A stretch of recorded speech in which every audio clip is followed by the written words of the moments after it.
नमस्कार, मेरा नाम साहिल वाल्मीकि है और आप देख रहे हैं द वॉइस मीडिया। एक पिटीशन सुप्रीम कोर्ट में लगी है कि मुसलमानों और क्रिश्चियन को भी जो है शेड्यूल कास्ट लिस्ट में उनका इंक्लूजन होना चाहिए, इंक्लूड किया जाना चाहिए। हमारे साथ अरविंद कुमार हैं, रिसर्चर हैं और पॉलिटिकल साइंटिस्ट हैं, रॉयल होलोवी यूनिवर्सिटी से पीएचडी किए हैं। तो अरविंद कुमार जी, बहुत-बहुत स्वागत है आपका द वॉइस मीडिया पर। धन्यवाद धन्यवाद साहिल।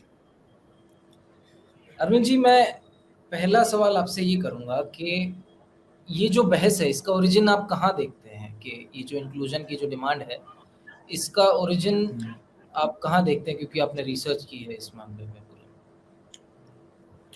देखिए, ये पूरी बहस जो है इसकी ओरिजिन 1990 के बाद शुरू होती है। मंडल कमीशन की रिपोर्ट लागू होने से उसके बाद से ये शुरू होती है। मंडल कमीशन लागू होने के बाद जो है देश में 3 जो है सामाजिक प्रक्रिया शुरू होती है, राजनीतिक प्रक्रिया, जिसमें पहली प्रक्रिया है कि पिछड़ी जातियों का जो है संसद और विधानसभाओं में प्रतिनिधित्व बढ़ना शुरू हो जाता है, जिसको प्रोफेसर क्रिस्टोफ जेफरलॉट ने इंडिया साइलेंट रिवॉल्यूशन नाम दिया है, किताब लिखा। हालांकि वो टर्म ओरिजिनली वीपी सिंह ने दिया था। कहा था कि जो है हम साइलेंट रिवॉल्यूशन करने जा रहे हैं। तो क्रिस्टोफ जेफरलॉट ने 2003 में एक किताब लिखा जिसको बताया कि इंडिया का साइलेंट रिवॉल्यूशन हुआ इंडिया में, जिसने विधानसभाओं और लोकसभा में संख्या जो है वो बढ़ा दिया बैकवर्ड कास्ट के एमपीज और एमएलए का। दूसरी सामाजिक प्रक्रिया ये हुई कि बहुजन समाज पार्टी का राइज हुआ।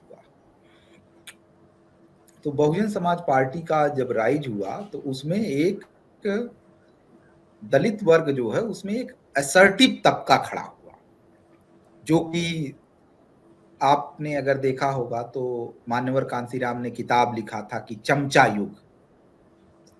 चमचा युग में वो बताते थे कि पहले जो सांसद विधायक चुने जाते थे तो वो अपनी ही ऑफिस में अपनी कुर्सी पर नहीं बैठते थे, वो जिसके घर के नौकर होते थे, रहे होते थे, वो बैठता था, वो जमीन पे नीचे बैठता था। तो इस तरह का एक जो है पहले 90 के पहले एक बड़ी संख्या में, जिसको हम कहते हैं कि दब्बू किस्म के लोग दलित राजनीति में थे। लेकिन तो दलित राजनीति जो 90 के बाद शुरू हुई मान्यवर कांसीराम के आंदोलन की वजह से, उसमें एक असर्टिव तबका खड़ा हुआ। और जो असर्टिव तबका खड़ा हुआ वो ही असर्टिव तबका बेसिकली बहुजन समाज पार्टी का बैकबोन था। तीसरी चीज उसी समय जो शुरू हुई वो थी भारतीय जनता पार्टी का राइज।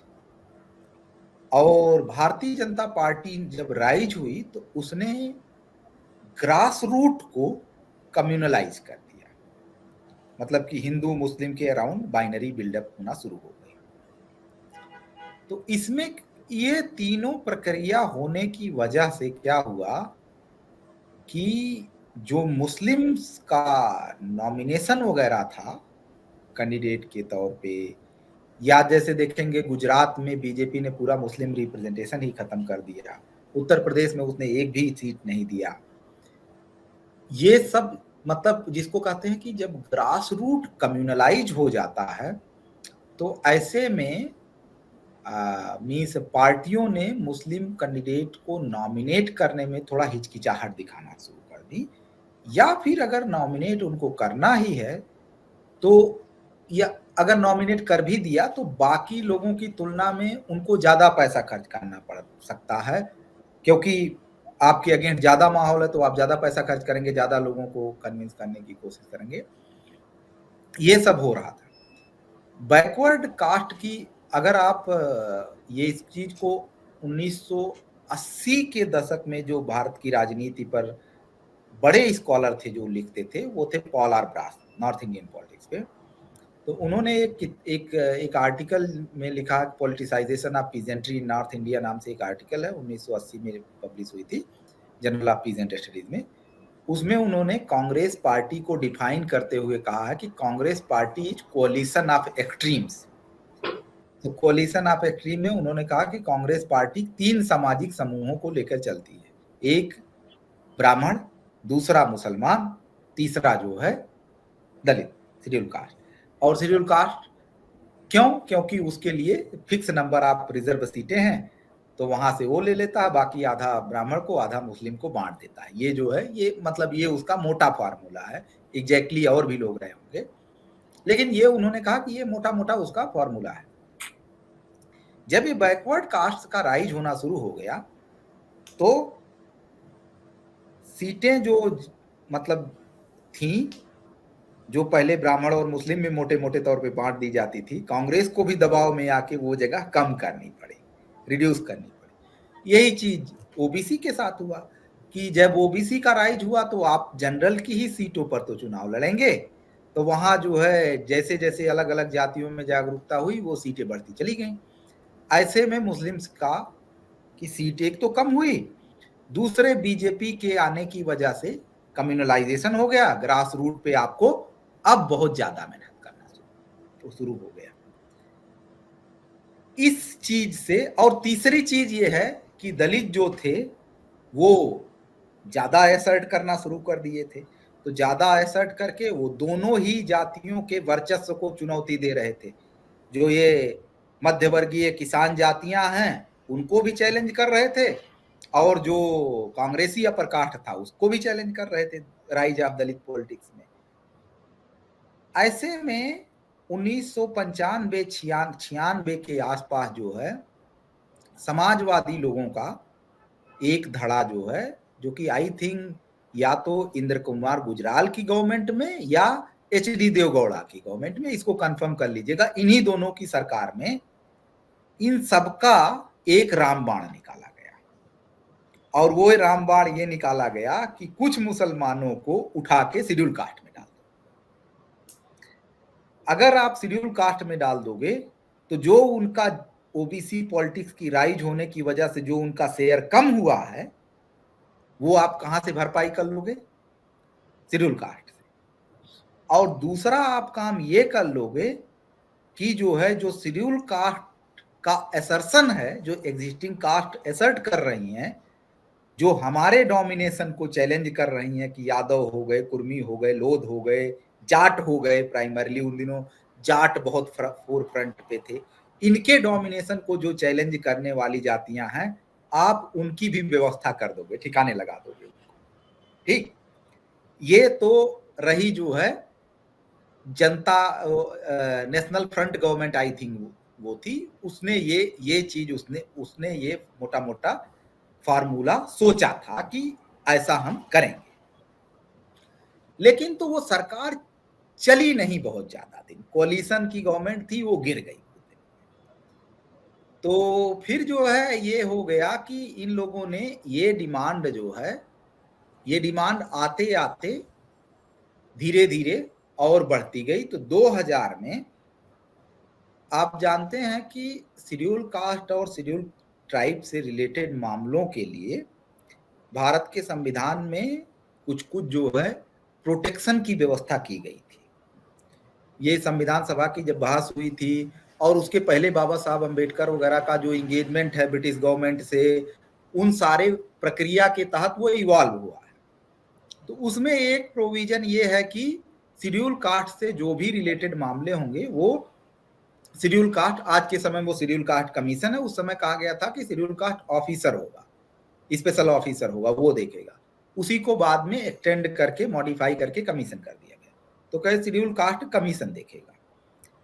तो शेड्यूल कास्ट में किसी को शामिल करने या बाहर करने की जो पहली रिकमेंडेशन है वो शेड्यूल कास्ट कमीशन से आनी चाहिए, मतलब वो उसका लीगल प्रोविजन है। और वो जब रिकमेंडेशन भी करेगा तो पहले उसकी वो स्टडी कराएगा, एंथ्रोपोलॉजिकल स्टडीज और जो है सोशियोलॉजिकल स्टडी कराएगा। सो 2000 के आसपास ये जो है डिमांड शेड्यूल कास्ट कमीशन के पास रखी हुई थी कि जो है वो चलेगी। सो 2000 में शेड्यूल कास्ट कमीशन ने इसको डिमांड को रिजेक्ट कर दिया, और रिजेक्ट करने के बाद जो है फिर ये मामला उसने और भारत के रजिस्ट्रार जनरल ने ऑफ सेंसस ने उनके पास भी रिकमेंडेशन गया, उन्होंने रिजेक्ट कर दिया। तो जब ये मामला रिजेक्ट हो गया तो अब वही खत्म हो जाना चाहिए था। तो ये फिर इसको क्या किया इन कुछ लोगों ने, कुछ दिल्ली के सातिर गैंग के लोगों ने, 2004 में जब कांग्रेस की गवर्नमेंट बनी तो भारत में एक इंक्वायरी एक्ट है, 1950 में बना था इंक्वायरी एक्ट। 50 में, हाँ आई थिंक 50 में ही बना है इंक्वायरी, 50-51 में बना होगा, जो भी होगा ईयर चेक कर लीजिए। तो इंक्वायरी एक्ट है कि कोई घटना अगर हो जाएगी तो उसके लिए जो इंक्वायरी कमीशन बनेगा वो इंक्वायरी एक्ट से बनेगा। तो इन लोगों ने माइनॉरिटीज की स्थिति की इंक्वायरी के लिए एक इंक्वायरी कमीशन बनाया। वो भारत के चीफ जस्टिस रंगनाथ मिश्रा, जो कि सुप्रीम कोर्ट के चीफ जस्टिस थे, और जब वो रिटायर हो गए तो वो कांग्रेस पार्टी के सांसद बन चुके थे, और उनके भतीजे जस्टिस दीपक मिश्रा अभी जल्दी ही सुप्रीम कोर्ट के चीफ जस्टिस पद से रिटायर हुए हैं। सो कांग्रेस के लोगों ने, यूपीए गवर्नमेंट जब बनी 2004 में, तो इन लोगों ने एक कमीशन बनाया माइनॉरिटीज की इंक्वायरी के लिए, और वो कमीशन बनाया कमीशन ऑफ इंक्वायरी एक्ट के तहत। ठीक, सो वो जब कमीशन बना तो कुछ दिन में क्या हुआ कि वही लोग, उनमें से जो एक सज्जन है प्रशांत भूषण, वकील हैं प्रशांत भूषण अग्रवाल, इनका पूरा ट्रैक रिकॉर्ड है कि मतलब अगर सुप्रीम कोर्ट में शेड्यूल कास्ट से रिलेटेड उसके खिलाफ कुछ होना है तो उसमें प्रशांत भूषण के परिवार का या इनका कोई न कोई हाथ पैर जरूर मिलेगा, मतलब इनका इन्वॉल्वमेंट जरूर रहता है। तो इनकी एक एनजीओ है, उस एनजीओ के माध्यम से सुप्रीम कोर्ट में एक रिट फाइल की गई कि ये जो शेड्यूल कास्ट की लिस्ट में, जो इस लिस्ट में ये कहा गया है कि हिंदू और सिख और बुद्धिस्ट ही रहेंगे, उस लिस्ट को उन्होंने कहा ये भारत के संविधान के अनुच्छेद 15 और जो है 25 का वायलेशन है, इस वजह से इसको खारिज किया जाए। सो जब वो फाइल की गई तो सुप्रीम कोर्ट एज यूजुअल कि उसने तुरंत ही रिट को एक्सेप्ट किया और भारत सरकार को एक नोटिस इशू कर दिया।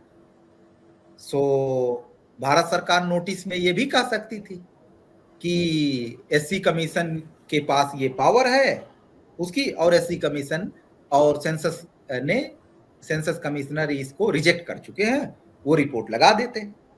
ठीक, लेकिन तो वो काम नहीं किया गया। और याद रखिए कि शेड्यूल कास्ट में जोड़ने और घटाने का प्रस्ताव या सब कुछ तैयार करने की संवैधानिक जिम्मेदारी वो अनुसूचित जाति जनजाति आयोग की है। उस पूरे आयोग को बाईपास करते हुए जो कमीशन ऑफ इंक्वायरी एक्ट पहले बना हुआ था माइनॉरिटीज की स्थिति को इंप्रूव करने के लिए, उसी कमीशन ऑफ इंक्वायरी एक्ट को इन लोगों ने इंपावर्ड कर दिया। उसका एक होता है टर्म्स ऑफ रेफरेंस, कि पहले कहा था कि इनकी माइनॉरिटीज की सामाजिक स्थिति का अंदाजा वो चेक करेगा, फिर उन्होंने कहा कि अब आप ये भी चेक करो कि उनको शेड्यूल कास्ट का दर्जा दिया जाना चाहिए या नहीं दिया जाना चाहिए। संवैधानिक प्रोविजन कौन है देखेगा?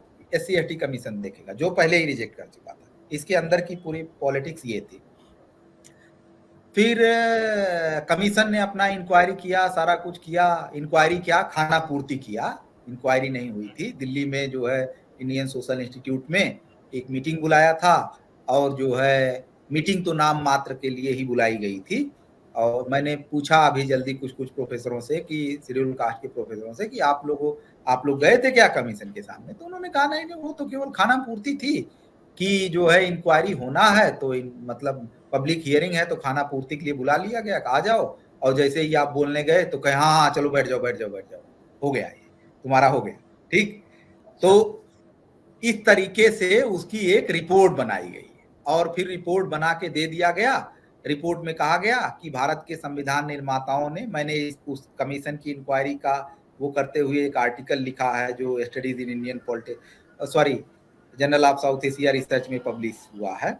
उसमें कहा गया कि जो है तीन आर्गुमेंट दिए गए। एक आर्गुमेंट दिया गया कि शेड्यूल कास्ट की लिस्ट जो है वो संविधान निर्माताओं ने रिलीजियस न्यूट्रल सोचा था, और बाद में जो है उसमें कहे वो किसी कारण से कुछ ऐसा हुआ कि 1951 के पास जब वो शेड्यूल कास्ट का ऑर्डर पास होना शुरू हुआ तो ऑर्डर में जो है केवल हिंदुओं के लिए कर दिया गया।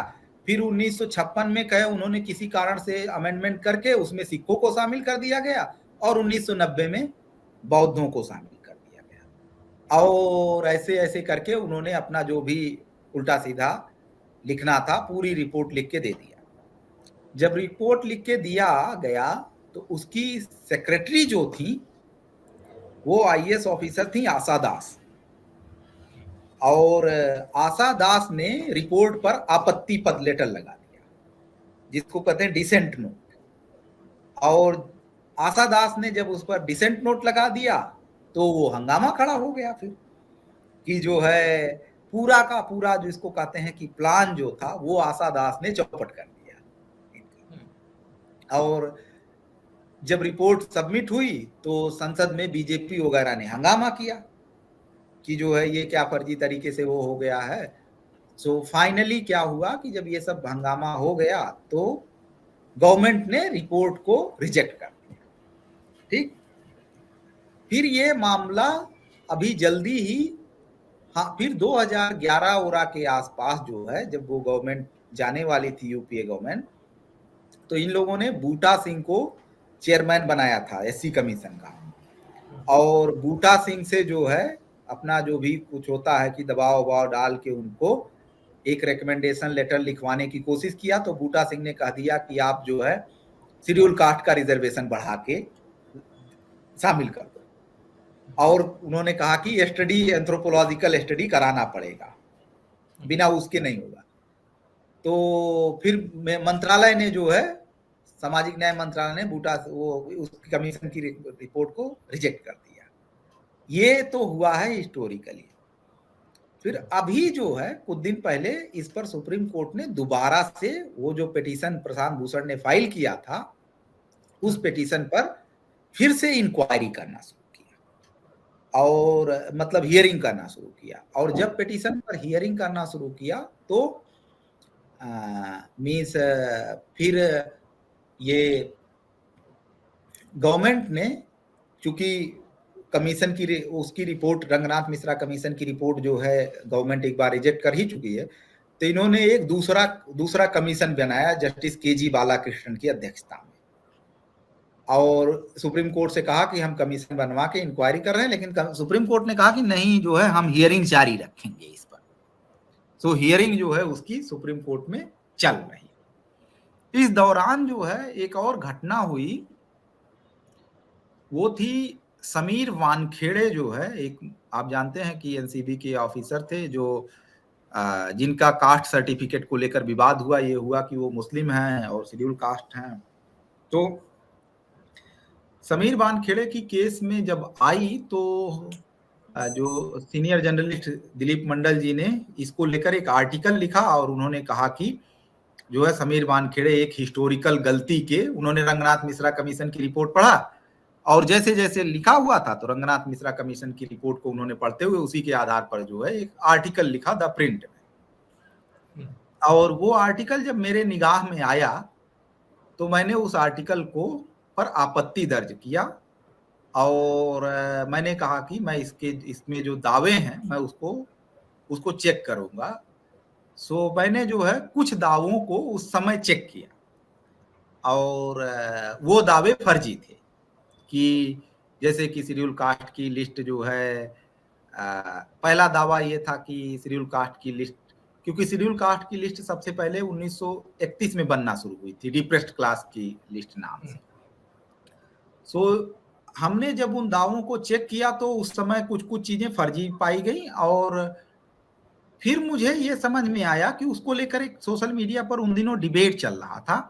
तो लोग हमको ढेर सारे रिसर्च आर्टिकल बताते थे, और सारे रिसर्च आर्टिकल वही रंगनाथ मिश्रा कमीशन को साइट करते थे, उसी को स्रोत बनाते थे। तो हमने कहा कि नहीं, ओरिजिनल जो मूल स्रोत है उसको चेक करते हुए रंगनाथ मिश्रा के दावे को चेक टेस्ट किया जाना चाहिए। तो हमने उसी समय फिर एक लंबा रिसर्च आर्टिकल लिखा। रिसर्च आर्टिकल में यह है कि रंगनाथ मिश्रा कमीशन का पहला दावा था कि संविधान निर्माताओं ने शेड्यूल कास्ट की लिस्ट को इन्विजन्ड, मतलब सोचा था कि ये रिलीजियसली न्यूट्रल रहेगी, मतलब इसमें धर्म का कोई क्राइटेरिया नहीं होगा। लेकिन बाद में कुछ हुआ कि बाद में उन्होंने कहा कि 1956 में सिखों को शामिल कर लिया गया, 1990 में उनको शामिल कर लिया गया। तो हमने जो है ये जो रिलीजियस न्यूट्रल वाला आर्गुमेंट है, इसको मैंने चेक किया कि शेड्यूल कास्ट की लिस्ट जब सबसे पहले बनी थी तो वो कैसी थी।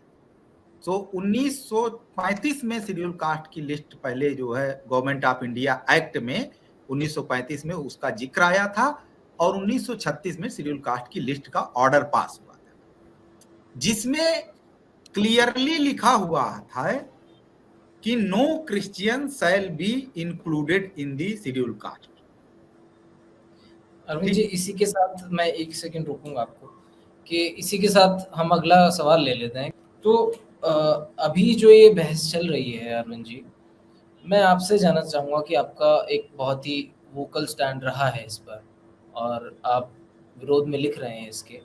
तो ये जो विरोध है ये क्यों हो रहा है? क्यों मुस्लिम्स और क्रिश्चियन को जो है एससी लिस्ट में शामिल किया नहीं जा सकता? 1935 का जो ऑर्डर है, 36 में जो पहली बार शेड्यूल कास्ट की लिस्ट प्रकाशित हुई, उसमें लिखा हुआ है कि no Christian shall be considered schedule caste, और दूसरा लिखा है कि Buddhist of Bengal shall not be included in the schedule caste. मतलब कि शेड्यूल कास्ट की लिस्ट जब पहली बार बनी उसी समय रिलीजन का क्राइटेरिया लगाया गया था कि जो है ये नहीं था कि कौन रिलीजन के लोग होंगे, बल्कि ये तो लिखा हुआ था, क्लियरली था कि इस रिलीजन के लोग नहीं होंगे। ठीक। फिर भारत का संविधान जब ड्राफ्ट हुआ तो वो दो भाग में डिवाइड हुआ था। एक भाग डिवाइड हुआ था, मतलब संविधान का पहला ड्राफ्ट बना था, फिर संविधान का दूसरा ड्राफ्ट बना था। तो संविधान का जो पहला ड्राफ्ट था उसमें भी कौन कौन सी जातियां शेड्यूल कास्ट में होंगी, ये जहां शेड्यूल कास्ट का प्रोविजन है, जैसे आज की डेट में अनुच्छेद 341 है, शेड्यूल कास्ट की बात करता है। तो जो अनुच्छेद 341, वो नंबर जो है चेंज हो गया था सेकेंड रीडिंग में, तो जहां अनुच्छेद 341 जो ओरिजिनल पार्ट में था, वहां साथ में ये भी लिखा हुआ था कि ये जातियां शेड्यूल कास्ट। ठीक। ऐसे ही अनुच्छेद 342 जो शेड्यूल ट्राइब है, उसमें लिखा हुआ था कौन कौन सी जातियां शेड्यूल कास्ट ट्राइब है। उन सब में जो है कहीं भी ये मुस्लिम वगैरह समुदाय का कोई जिक्र नहीं है। मुस्लिम को और क्रिश्चियंस को और पारसीज को और सिखों को उसी पहले ड्राफ्ट के संविधान में उनको सेपरेट रिजर्वेशन दिया गया था, समझे? उनके लिए एक सेपरेट रिजर्वेशन था, शेड्यूल कास्ट और शेड्यूल ट्राइब का सेपरेट रिजर्वेशन था। जब एक बार संविधान जनता के सामने रख दिया गया और जो है दोबारा से जब उसकी दोबारा रीडिंग शुरू हुई, सेकेंड रीडिंग, तो जो आपत्तियां आई थी उनमें एक आपत्ति थी कि संविधान बहुत भारी भरकम है, बहुत ज्यादा वर्डों में लिख दिया, इसको छोटा कर दिया। तो बाबा साहब अम्बेडकर ड्राफ्ट उसको कर रहे थे, तो उन्होंने कुछ कुछ पोर्शन को देखा कि कौन कौन सी चीजें यहां नेसेसरी नहीं है, उसको केवल लिख दिया जाएगा और वो उसको पास कर दिया जाएगा। तो शेड्यूल कास्ट की लिस्ट को उन्होंने कहा कि लिस्ट का प्रोविजन अनुच्छेद 341 में कर देते हैं, लेकिन तो इसमें लिख देते हैं कि राष्ट्रपति जब संविधान लागू होगा तो एक ऑर्डर जारी करके लिस्ट को जारी कर देंगे। ठीक। ये एक चीज है। दूसरी चीज, उसी दौरान एक घटना ये हुई कि मुस्लिम, क्रिश्चियन, सिख और पारसी सभी समुदायों ने कहा कि हमको रिजर्वेशन नहीं चाहिए। ठीक। 1948 वगैरह के आसपास की ये घटना है। सो ये माइनॉरिटी कमीशन में उस समय फंडामेंटल राइट की कमेटी थी, वहां सबने अपना अपना रिजर्वेशन कहा हमें नहीं चाहिए। शेड्यूल कास्ट और शेड्यूल ट्राइब के जो मेंबर थे जिनमें सबसे महत्वपूर्ण मेंबर थे VI मुन्नीस्वामी पिल्लई, तमिलनाडु से मेंबर थे।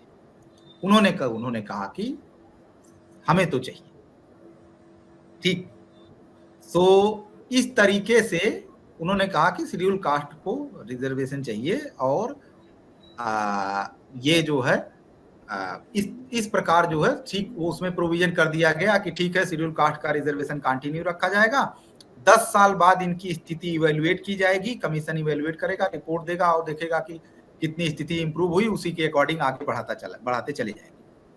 ये मोटा मोटा उस समय एक प्रिंसिपल इवॉल्व हुआ था। दूसरी चीज, एक चीज और भी उसी संविधान सभा में सहमति हुई कि क्रिश्चियंस, VI मुन्नीस्वामी पिल्लई ने पूरा एक लंबा भाषण दिया है संविधान सभा में, उसमें बताया है कि शेड्यूल कास्ट की लिस्ट कैसे ये अवधारणा आई है, और दूसरी चीज उन्होंने ये भी बताया कि शेड्यूल कास्ट में कौन नहीं होगा, और उसमें क्लियरली उन्होंने बोला है कि शेड्यूल कास्ट में जो है आने वाले भविष्य में जब राष्ट्रपति लिस्ट जारी करेंगे तो उसमें मुस्लिम और क्रिश्चियन नहीं होंगे। दिस वाज बेसिकली जो शेड्यूल कास्ट की लिस्ट को जिन लोगों ने, शेड्यूल कास्ट रिजर्वेशन को जिन लोगों ने इंस्टीट्यूट किया रहा है भारत के संविधान में, वो जो है उन लोगों ने कराया। इसके पीछे उस समय का थॉट प्रोसेस था, उसमें डिस्कस हुआ है कि शेड्यूल कास्ट की लिस्ट, शेड्यूल कास्ट का रिजर्वेशन कैसे जेनेसिस होती है, और उसमें पूना पैक्ट का जिक्र है कि Poona pact Hindu right wing, जो हिंदू महासभा है और जो है अनटचेबल्स हैं, उनके बीच में एक ऐतिहासिक समझौता है। वो समझौता अच्छा है, बुरा है, कितना ठीक है, कितना नहीं ठीक है, वो एक अलग बहस का विषय है। लेकिन तो जो शेड्यूल कास्ट, अनटचेबल कास्ट रही हैं, जिनके साथ हजारों साल से अन्याय हुआ है, वो अन्याय की भरपाई के लिए जो है पहली बार जो अगर कोई एकमात्र समझौता हुआ है तो वो 1932 का पूना पैक्ट का समझौता है। तो उन्होंने यही बात संविधान सभा में भी रखी गई थी कि ये जो है, जो समझौता 1932 में हमारे इन दो कम्युनिटीज के बीच में हुआ था, उस समझौते को हम कंटिन्यू रखेंगे, उसको हम आगे भी जारी रखेंगे। तो भारत की संविधान सभा में शेड्यूल कास्ट का रिजर्वेशन रहे, इस चीज को दोनों पक्षों ने आर्ग्यू किया था। मीन्स हमारे जो शेड्यूल कास्ट लीडर थे, उन्होंने, डॉक्टर अंबेडकर और मीन्स VI मुन्नीस्वामी पिल्लई और भी एक दो मेंबर थे, सबने जो है आर्ग्यू किया था। अलॉन्ग विद दैट जो हिंदू महासभा के नेता थे वो भी डिफेंड कर रहे थे। जगत नारायण करके लीडर थे हिंदू महासभा के, बिहार से मेंबर थे आई थिंक, वो सब लोग जो है उस चीज को डिफेंड कर रहे थे, कह रहे थे कि ये जो है हिस्टोरिकल हमारा इनके साथ एग्रीमेंट है, ये agreement, that agreement shall continue. याद रखिए जो एग्रीमेंट है, इस एग्रीमेंट में केवल दो ही पार्टी शामिल थी, हिंदू शामिल थे और अनटचेबल शामिल थे। मुस्लिम्स, क्रिश्चियंस कोई भी उस पूरे एग्रीमेंट में कहीं भी हिस्सेदार नहीं है। सो अगर किसी कम्युनिटी का के साथ कोई अन्याय होता है तो जो अन्याय करता है आप उससे मांगेंगे ना शेयर। हमारा क्लेम था कि हमारे साथ हिंदूज ने अन्याय किया है, उसके लिए हमारे लोग उनका धर्म ग्रंथ जला देते हैं, सब कुछ कर देते हैं, कर रहे हैं ना। वो उस चीज को इंस्टीट्यूट किया गया एक एग्रीमेंट के साथ, और दुनिया भर के संविधान ऐसे ही अब हुए हैं कि अलग अलग हिस्टोरिकल घटनाएं घटी हैं, और उन हिस्टोरिकल घटनाओं में जो है कोई एग्रीमेंट साइन होता है, और वही एग्रीमेंट जो है कंटिन्यू रखा जाता है। उस अगर उससे आप ब्रेक डाउन करते हैं तो उसके सीरियस रिपरकशन होते हैं। बहुत जगह तो वार हुए हैं इन सारी चीजों को लेकर। तो ये मोटा मोटा ये समझ थी। दूसरी चीज, एक घटना और भी हुई थी उसी समय कि भारत की संविधान सभा में ही जो है इस बात को भी तय किया गया था कि जो सिखों में जो शेड्यूल कास्ट होंगे उनको जो है शेड्यूल कास्ट में शामिल किया जाएगा, लिस्ट में शामिल की, ये संविधान सभा में कहा गया। और 1950 में जब पहला ऑर्डर आया तो उसमें उनको शामिल किया गया। उसमें लिखा हुआ है कि जो है आप देखेंगे Mazhabi, Ravidasi, Kabirpanthi, Sikligar would be in schedule caste. इन लोगों ने क्या किया कि इसके बारे में भी अफवाह फैला दिया, कहा कि सिखों को तो 1956 में शामिल किया गया, जो कि ब्लैटेंट झूठ है, सबके सामने डॉक्यूमेंट है, अवेलेबल है। आप चाहेंगे तो अपने जो है दर्शकों को इस वीडियो में अगर एडिट बाद में करें तो उसमें आप डाल सकते हैं कि वो ऑर्डर 1950 का ऑर्डर डाल सकते हैं, दिखा सकते हैं कि कैसे जो है लोगों को झूठ बोला गया। एक पूरा विक्टिम का नैरेटिव क्रिएट करके जो है मोबिलाइज करने की कोशिश की गई है। उसको भी हमने उसमें चेक किया तो वो भी दावा झूठा पाया गया। तीसरी जो चीज है कि जो इंडियन कॉन्स्टिट्यूशन का आर्टिकल 25 है उसमें एक्सप्लेनेशन 2 है, और उस एक्सप्लेनेशन में 2 में हिंदूज की डेफिनेशन दी गई है, लीगल डेफिनेशन क्या होगी। और वो डेफिनेशन बताती है कि Hindu will constitute Sikh, Buddhist and Jains.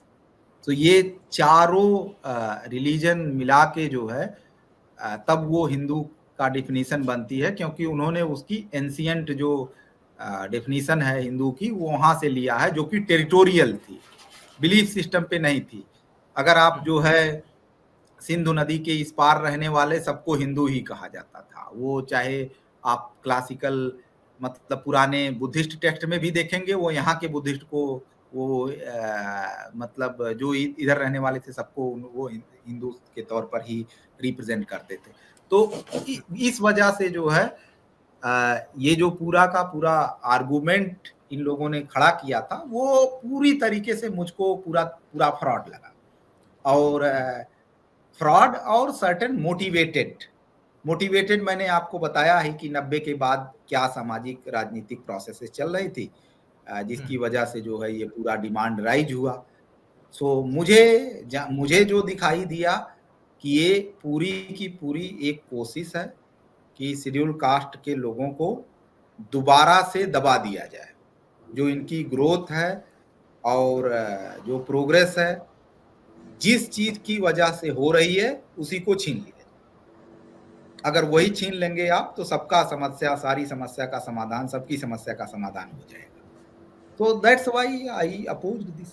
Arvind ji, इसमें एक आर्ग्यूमेंट और है कि जो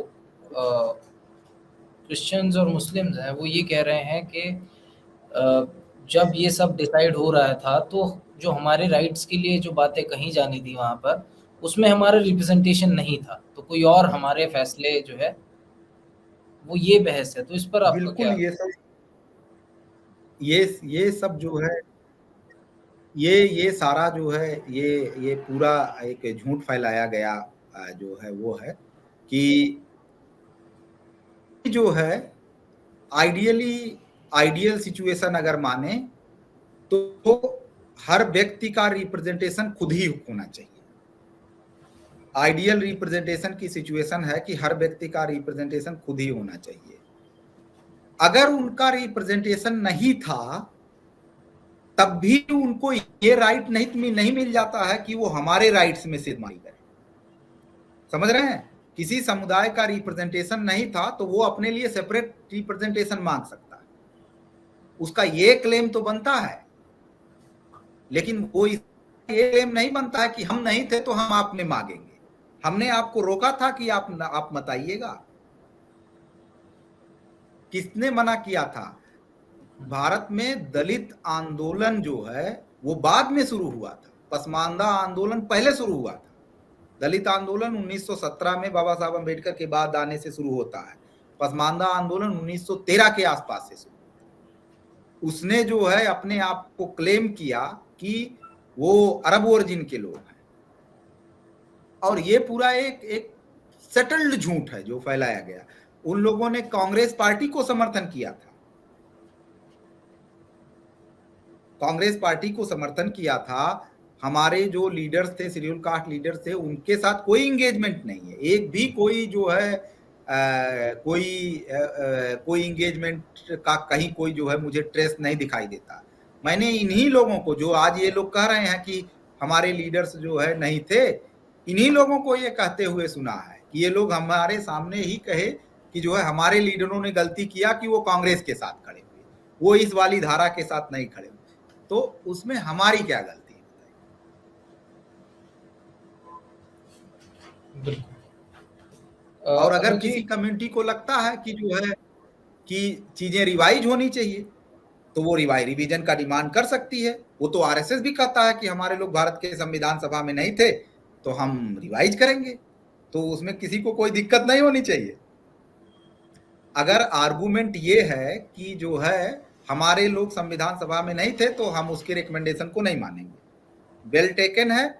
आरएसएस के लोग भी भारत के संविधान सभा में नहीं थे, तो अगर वो कहेंगे कि हम उसको रिवाइज करके दोबारा से ड्राफ्ट करेंगे तो किसी को कोई आपत्ति नहीं होनी चाहिए। अरविंद जी, एक सवाल मेरा ये है कि उस समय जो है वो नहीं दिया गया। जैसे कि कोई अगर एक व्यक्ति है जो पहले शेड्यूल कास्ट रहा हो, फॉर्मली नहीं शेड्यूल कास्ट, मतलब एक जी सिचुएशन मैं आपके सामने रख रहा हूँ कि कोई व्यक्ति है जो formally schedule caste, formally untouchable caste से रहा हो, और वो अगर कन्वर्ट कर लेता है, तो उस कन्वर्जन के जो बाद है उसको जो रिजर्वेशन है उसको मिलनी चाहिए या नहीं मिलनी चाहिए? नहीं, देखिए, कन्वर्जन कोई इंडिविजुअल फिनोमेना तो होता नहीं है कि आप घर में बैठे हुए हैं और आपने जो है कन्वर्ट कर लिया खुद को। ठीक, कन्वर्जन के साथ एक प्री कंडीशन जुड़ी हुई है, वो है सोशल एक्सेप्टेंस। कि जब आप कन्वर्ट करते हैं, कोई व्यक्ति कन्वर्ट करता है, तो उसके साथ ये भी चीज होता है कि दूसरे आपको एक्सेप्ट भी करते हैं, तभी आप कन्वर्ट करते हैं। तो जब कोई एक शेड्यूल कास्ट का व्यक्ति मतलब कन्वर्ट करता है तो उसी के साथ तो वो तो एक्सेप्ट भी हो जाता है ना बाय डिफॉल्ट। ये सब मुझे बताने की जरूरत नहीं, ये सब सुप्रीम कोर्ट में इन सब पे मुकदमा चल के ये सब मामले सेटल्ड हो चुके हैं कि कन्वर्ट अगर कोई शेड्यूल कास्ट का व्यक्ति हो जाता है तो क्या रिजर्वेशन कंटिन्यू रहेगा या नहीं रहेगा। इस पर जो मैं आर्गुमेंट आपको दे रहा हूँ, वो जजमेंट का एग्जैक्ट मुझे नाम नहीं पता है, लेकिन वो मैंने जजमेंट में पढ़ा है। उन्होंने यही आर्गुमेंट दिया, कहा कि जो कन्वर्जन का पूरा फिनोमेना है वो सोशल एक्सेप्टेंस का। तो जब आप दूसरे रिलीजन में सोशली एक्सेप्ट हो गए तो अब फिर आप कैसे कहेंगे कि जो है हमारा रिलीजन हमारे साथ डिस्क्रिमिनेशन करता है, यही करता है। ठीक, और दूसरी इंपॉर्टेंट चीज ये भी है ना कि आप इमेजिन करिए कि जो ओरिजिनल एग्रीमेंट है पूना पैक्ट का, वो एग्रीमेंट साथ में ये भी तो है कि you will remain in Hindu fold, तब हम आपका कंटिन्यू रखेंगे। अगर आप जो छोड़ के जाना चाहते हैं तो यू कैन गो।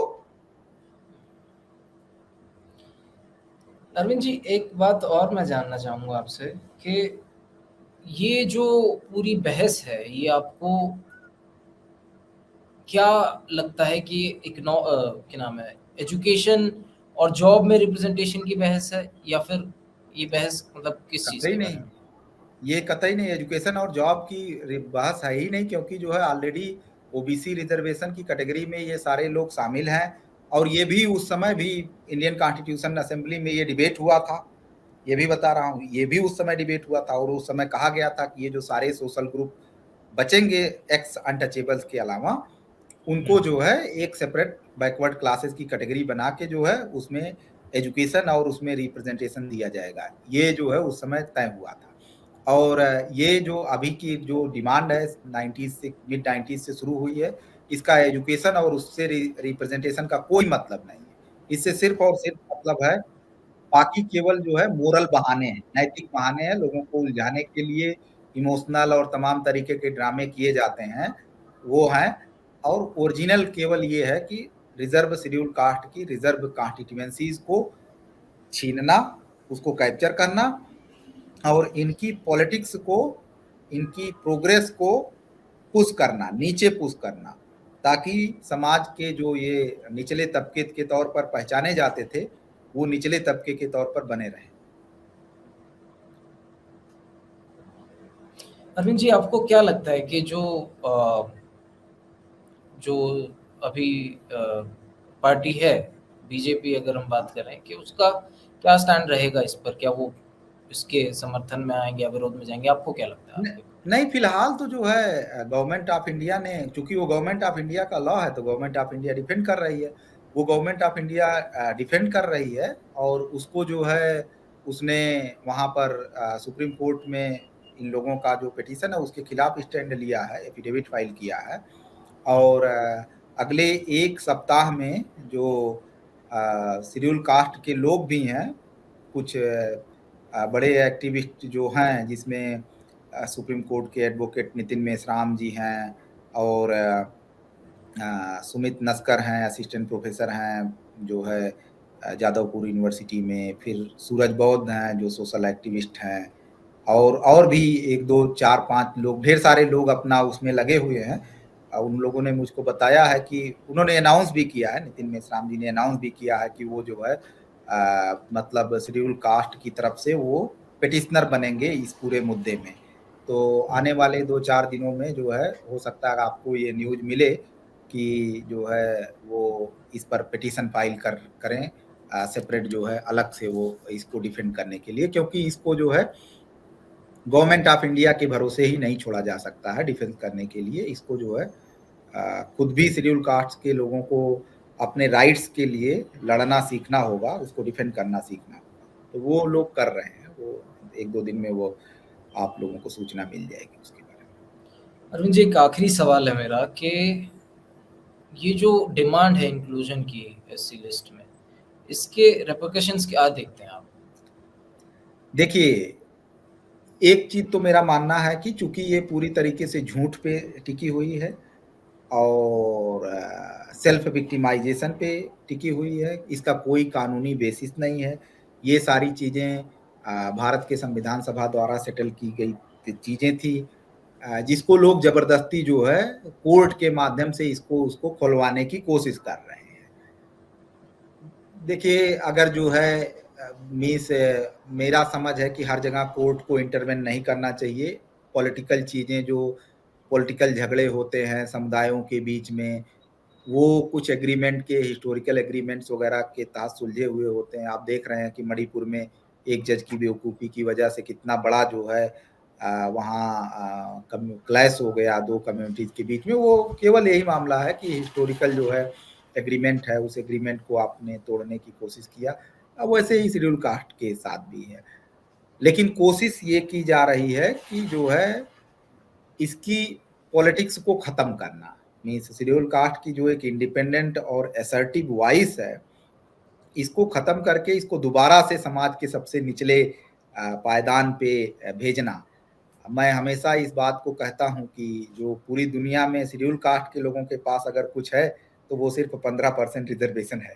उनके पास ना कायदे से जमीनें हैं, ना उनके जो है लोग मीडिया, जज, बिजनेस या जो है ग्लोबल एकेडमिया, ग्लोबल जो है मीडिया, इन सारी जगहों पर कहीं कोई नहीं है। तो उनका जो सहारा है वो सिर्फ भारत सरकार का 15% रिजर्वेशन है, और उत्तर प्रदेश सरकार में, जो राज्य सरकारों में उसके उसी क्रम में कम ज्यादा हो जाता है, तो केवल वही है, उसके अलावा जो है कुछ है नहीं।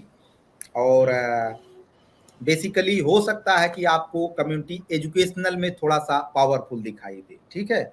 जैसे लोग, कुछ लोग डेटा निकालते कहते करे देखिए मुसलमान तो एजुकेशन में पीछे हैं, शेड्यूल कास्ट जो है एजुकेशन में बड़े हैं। उनको मैं कहूंगा कि जरा अच्छा आप दूसरा डेटा निकाल दीजिए कि कितने भारतीय मुसलमान जो है विदेशी विश्वविद्यालयों में पीएचडी किए हुए हैं या पढ़ा रहे हैं, और कितने दलित प्रोफेसर हैं, तो आप ठाए ठाए पिस हो जाएंगे। वहीं आप अभी एक रिसेंट दूसरा डेटा रिलीज हुआ है जो ये बताता है कि भारत के विश्वविद्यालयों में कौन प्रोफेसर है ज्यादा। तो मीन्स वो डेटा आप चेक करेंगे तो आपको ये पूरा जो झूठ बिल्डअप किया गया है ये झूठ दिखाई दे जाए, मतलब जाहिर हो जाता है। तो पूरा कुल मिला के मेरा कहना ये है कि जो शेड्यूल कास्ट के लोगों की जो पावर है, उस पावर को कर्ब करने की कोशिश की जा रही है, जिस पावर की वजह से अलग अलग समुदायों को दिक्कत हो रही है, इंडियन अपर कास्ट को दिक्कत हो रही है, बैकवर्ड कास्ट के में जो भी डोमिनेंट बैकवर्ड कास्ट हैं उनको दिक्कत हो रही है। सो ये बेसिकली ये जो पूरी कोशिश है, मैं इसको ऐसे कहूंगा कि ये सेकेंड पूना पैक्ट है। ये सेकेंड पूना पैक्ट पुश करने की कोशिश है शेड्यूल कास्ट पे। पहले पूना पैक्ट के तहत उनकी पावर अच्छा खासा कम कर दिया गया था। वो कितना कम कर दिया गया था, अगर इसको किसी को जानना है तो उसको जो है बाबा साहब की किताब what Congress and Gandhi have done to the untouchables, वो जो है वो किताब पढ़ना चाहिए। तो उन्होंने पूरा डिटेल में बताया है कि कैसे जो है पावर को कम किया गया। और दूसरी कोशिश ये अब है कि जो है ये कोशिश है कि किसी दूसरे रिलीजन के लोगों को लाके डाल दीजिए, तो जितना ही हेट्रोजीनियस होंगे, मतलब अभी मीन्स अभी कम से कम एक रिलीजन के लोग हैं तो उस नाम पे झगड़ा नहीं है अंदर, कि रिलीजन के नाम पे तो झगड़ा नहीं है ना शेड्यूल कास्ट के अंदर में, या है तो थोड़ा सा माइनर डिसएग्रीमेंट है। तो उससे जो है एक यूनिटी बन जाती है। वो यूनिटी को अगर आपको तोड़ना है तो उसमें बिल्कुल ही अलग रिलीजन के लोगों को डाल दीजिए, तो आपको दूसरे तरीके से झगड़ा शुरू हो जाएगा। तो ये सब कोशिश है। मुझे लगता है कि ये कोशिश जो है लोगों ने इसको अब की बार सही समय पे पहचान लिया है, तो ये कोशिश फेल हो जाएगी, मेरा जो है उम्मीद है मुझको। इसी के साथ बहुत बहुत शुक्रिया अरुण कुमार जी हमसे बात करने के लिए और अपना समय देने के लिए। धन्यवाद साहिल, धन्यवाद।